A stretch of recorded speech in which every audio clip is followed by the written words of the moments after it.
Apparently got shit on by stands this. for non-player character. Originating in video games, it was a term used to label the characters Nerd. in the game that the player could not control. And as technology has evolved, NPCs have gotten really a lot of detail. As you can see here, look at this. You're gonna need to get really close to your screen to see the details on this one. Ready? Are you close to your screen? All right, now NPCs look like this. I got it. Like, we love this term. It's like me. I'm reflecting on the screen.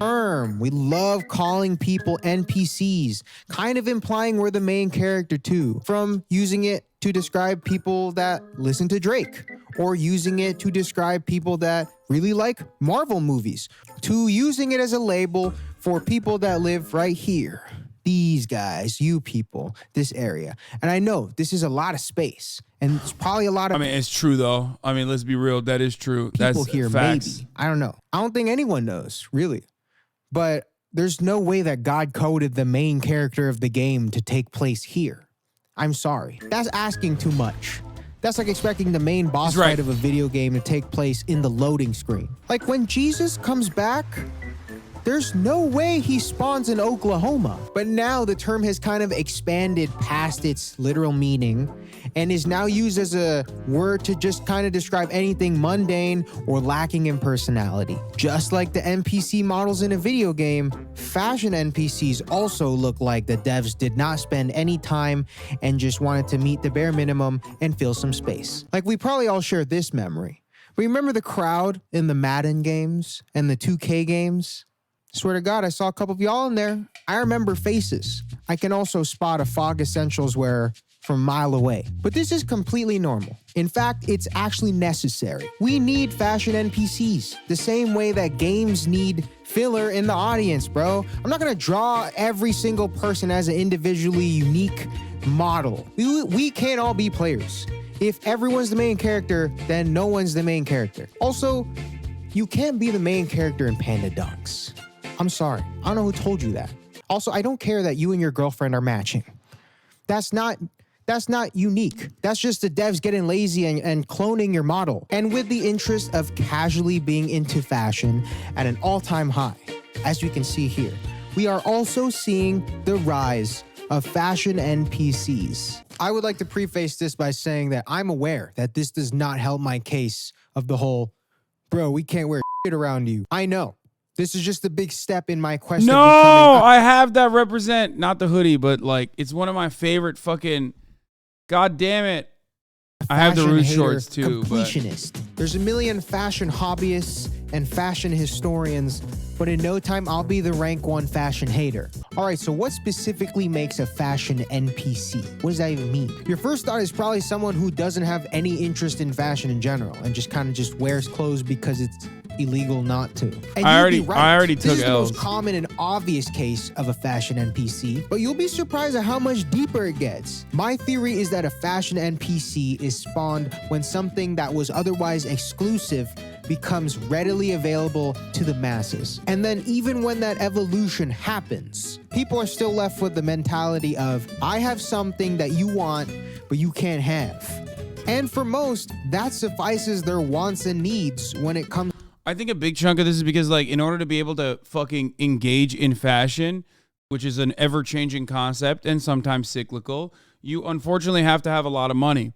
And if you don't have a lot of money, and it's basically the spectrum of, like, first it's on a runway, then it's in like high fashion stores, it's in like lookbooks, then it's in high fashion stores, then it basically makes its way to like Macy's or Nordstrom Rack first, okay? And then it makes its way to Macy's, and then ultimately you get to where fashion dies, which is the bargain bin at a Ross Dress for Less, okay? That's this life cycle of fashion, which is, of course, ironic because, like, by the time it gets to Ross Dress for Less, so much time has passed between something being trendy versus something that is dead that it's almost coming back alive again. So you could literally sometimes maybe even, you know, get something from there that could be like popping in a year or two. You know what I mean? Probably not, though, because it's still Ross Dress for Less. Let's be fucking real. There's nothing good that comes out of Ross Dress for Less. It's literally worse than TJ Maxx and Marshalls. I was a fucking Maxxinista for a very long time in my life. Anyway. Oh. Ay. Comes to fashion. NPC mentality. In business and tech, there's a theory called the diffusion of innovations. And there are 5 major groups of people in this. The innovators, the early adopters, the early majority, the late majority, and the laggards. I feel like the terms are pretty self-explanatory and easily translate into fashion, with the innovators and early adopters being like your style icons or your trendsetters. But it's only about 15% of people here. You can't all be here. And chances are, you're not. This is where everyone wants to be and where everyone thinks they are, but you're not. Yeah, because those people make the clothes. Like, yeah. Anyways, the NPCs fall in this section right here, the back 50%, the late adopters and the laggards. And like I was saying about NPCs spawning when scarcity becomes available, in the timeline of a trend, this is where it usually happens too. Most prime examples we have here are the Fog Essentials and the Panda Dunks. This is the meme that I love beating into the damn ground like a dead horse. And because of this reason, it's the perfect example of the diffusion of innovations in fashion, at least contemporarily. Starting with Fog Essentials. Fear of God used to be the height of the fashion zeitgeist in like 2015 and 2016. Everyone wanted in on this, but the barrier for entry was really stiff. First of all, It was very expensive. That's why. everything was stupid expensive, especially for the time where people weren't as ambitious with their fashion spendings as they are now. And even if you did have the budget, or if your parents had the budget, everything was sold out. Remember Zipper Pants Gate? I've never seen more people on Reddit, but as time went on, pieces became more and more available, and then with the genesis It's so sad because, like, back then I would look at all that and go, man, I wish I had that. And I didn't have money. And, like, it's just so out of fashion now. of the Essentials line, the masses now had access to what was otherwise exclusive. And like I said earlier about this being the fashion NPC objective from the start, they all settled here. There's no need to innovate when I already feel like I'm better than you in my essentials. And this exact thing went for Panda Dunks. Everyone wanted Dunks.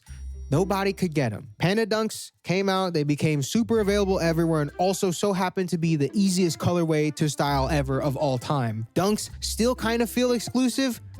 Now I got Panda Dunks, I'm the main character. I'm the main character. No, I'm the main character. No, I'm the real. Carl wears Panda Dunks, outed. I mean, I do wear low, well, not Dunks, but I do wear Air Force Ones that are low. I think that's fine. Like, I don't know. Those are like pretty easy to wear shoes.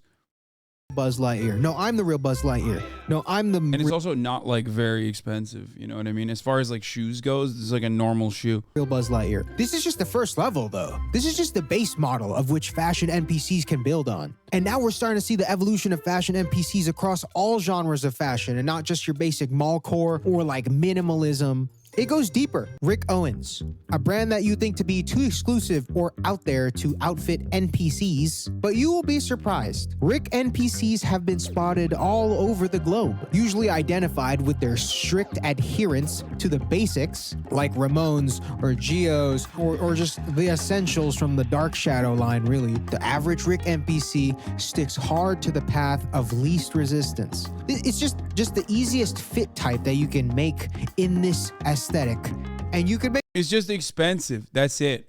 That's like motherfucker didn't know what to wear, so he just went and bought the rack. And like now it's fashion because what he's wearing is just expensive. MB550s are on the way out. Yes, I know. But also, yeah, the Amy Leon Durr wave was, or Dor, however the fuck you say it. I don't know. I don't know anything about Dime Square. Please don't yell at me. That wave like really brought back. I mean, that shoes have been on the way. That shoes have been on the way out for a while. I think ALD basically gave it its last life force for a moment, but I still do like dad shoes in general. They're comfy. Make the argument that, oh, they're not NPCs because they had enough substance to even get themselves to styling Rick. As says the guy typing this wearing a mountain hoodie right now. How could I be an NPC? I'm wearing Ramones. Ramones are the Panda Dunks of Rick. Hot take. Look at this outfit right here. The point I'm making is that could be anyone. Surprise, it's me. The Rick NPC is just an NPC in a cool husk. Like here are 3 Rick NPCs right here, these types of outfits. And now here are 3 Rick outfits with some personality, with some individuality. I mean, that's crazy. Graphics don't make the game. Story does. Even Balenciaga, a brand where you think its exclusivity and its prestige can clinch its release from the NPC title. The people that follow this brand are mostly NPCs. I just gotta get clothes that are so big that they can compensate for my lack of creativity. Okay, listen, some people are big people, okay? I'm just saying. If my clothes are... Don't come at Balenciaga. They make clothes for large people. That's very important. I talked about this with I wish other brands would do it. Okay, I wish brands that didn't take photos of children in weird, inappropriate ways would also do clothes for big people. Massive? Who would have thought of that? What if my hoodie was just so big? What if my hoodie was just so big? Put me in a boardroom right now. Make the guys around me saying, make the hoodies big and make the shoes big. What if we tried to incorporate personality? And then now throw me out of the boardroom. I can buy my personality in the shape of a rain boot croc. Again, like I said, there's so many cool things that you can do with the style opportunity that wild pieces like this present. Yet we settle for mannequin fits. Again, graphics don't make the game. Now, what these 5 fits right here have in common isn't obvious visually. I mean, come on, like how are these 2 fits even remotely related? But the common trait shared here is that they are all formulaic. There is no unique... The YSL buckle boots are a staple, okay? I always wanted to get one when I was younger. And, of course, I had no money to purchase one. But those are fire. Sorry. Of course, I can't even complete this YSL look regardless because they don't make any fucking clothes for someone who lives in the United States of America.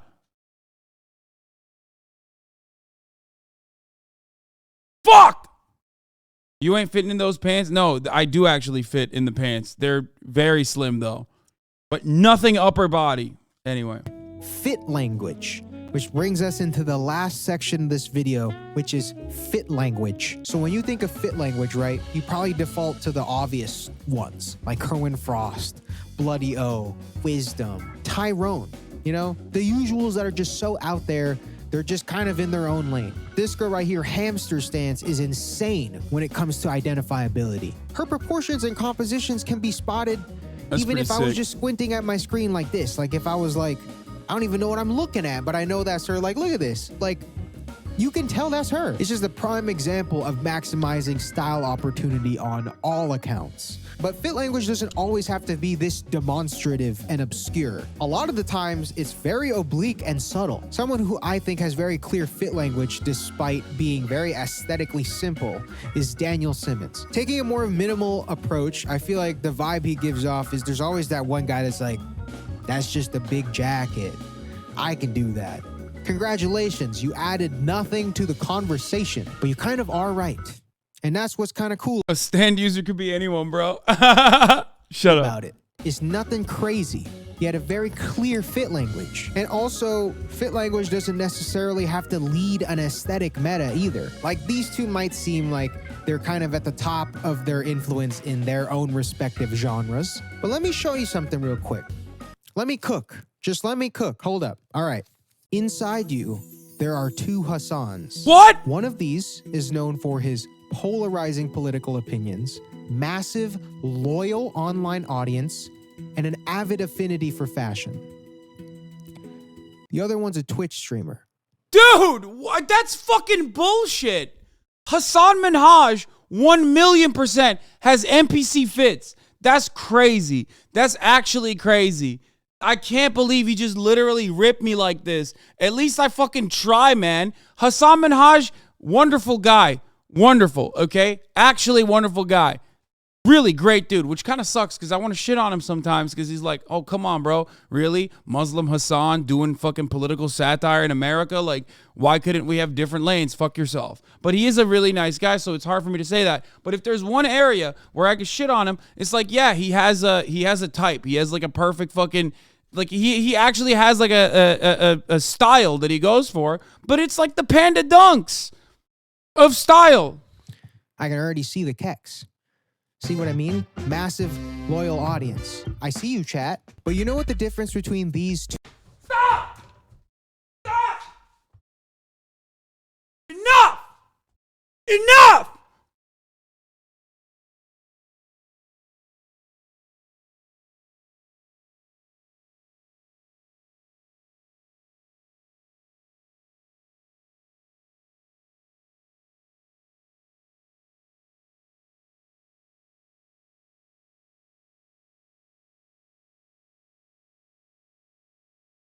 Two Hasan's is. Here's probably the hottest take of the year, and maybe one of my worst, but I also stand by it.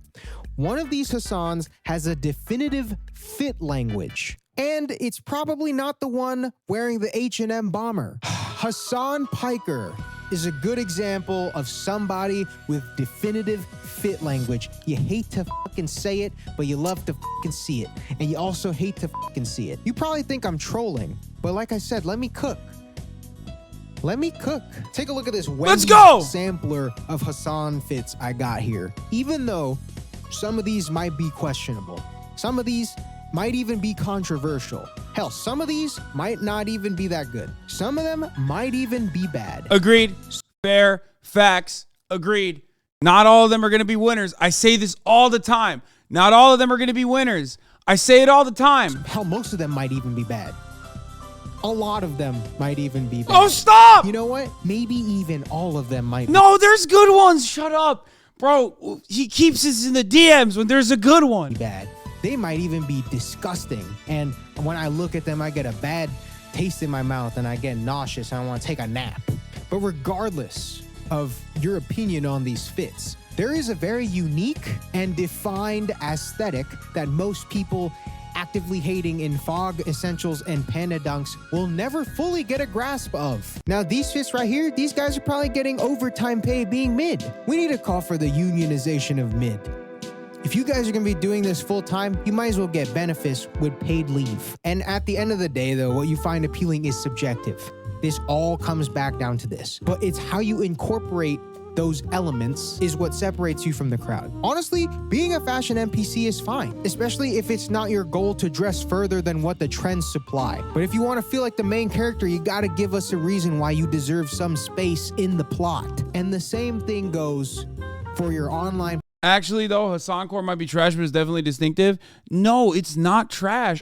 No, it is distinctive, and there's bad ones, and I will fucking own up to it. But, like, especially lately, I think I've been putting out some fucking fire. Can I get, like, a little bit of fucking recognition here? Down to the goddamn socks, dude. Gucci down to the socks like I'm Biggie Papa, okay? I mean, look at this. No, that's a good fucking fit. Now your fits peaked in 2019, not gonna lie. This is a good fit. Shut the fuck up, okay? It's got a hint of fucking, it's got a hint of military. It's got some fucking, it's new. It's different. It's got, it's giving fucking politics with the Polizei. Whichever fits I don't actually promote are my bad fits.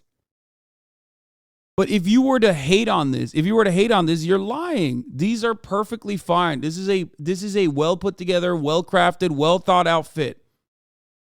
Okay? Look green for Christmas. That's it. That's the point.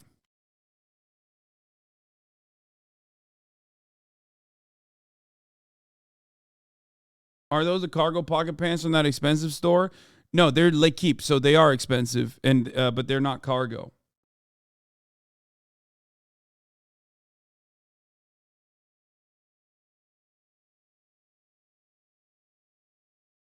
Anyway, and the pants, I mean, the shoes are Doc Martens.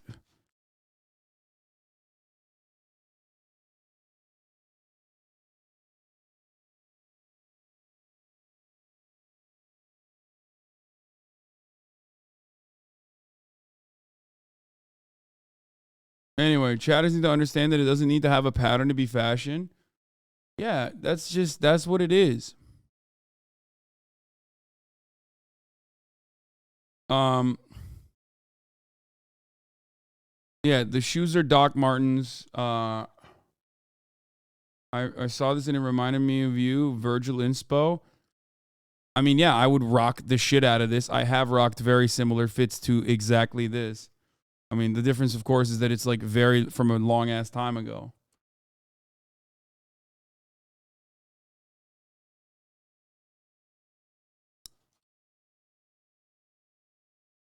Anyway,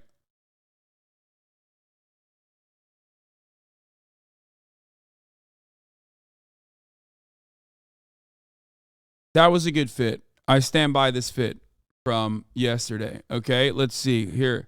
I think my other fit was good too the other day. These past couple of days, I'll put out a bunch of decent ones. Okay, I think this one's a good fit. Obviously, the pants could fit a little bit better, but unfortunately, I've lost some weight. They're fucking size 38 waist. I think that's a decent fit. Okay, got a theme to it. It's unique. It's distinctive. Okay. Here's another one that's a good fit. Wait, hold on. There it is. That's another good fit. That's my good boy fit. Okay.